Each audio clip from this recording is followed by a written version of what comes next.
Now we've talked about domain controllers, let's talk about adding domain controllers to a domain.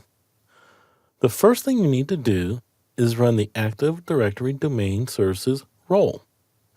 Once the Active Directory Domain Services role has been run, it will automatically bring up the Active Directory Domain Services configuration wizard.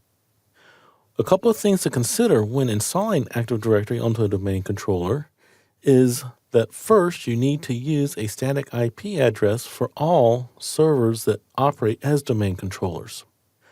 Second, if you're adding the domain controller to an existing domain, you need to make sure that you use the domain's DNS server and not allow the wizard to create a new one.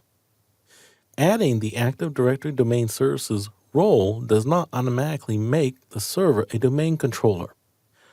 Adding the Active Directory Domain Services role merely prepares the server for becoming a domain controller. Once the Active Directory Domain Services role is installed, the server then needs to be promoted in order to become a domain controller. The promotion of a domain controller happens when the Active Directory Domain Services installation wizard comes up after the role has been installed.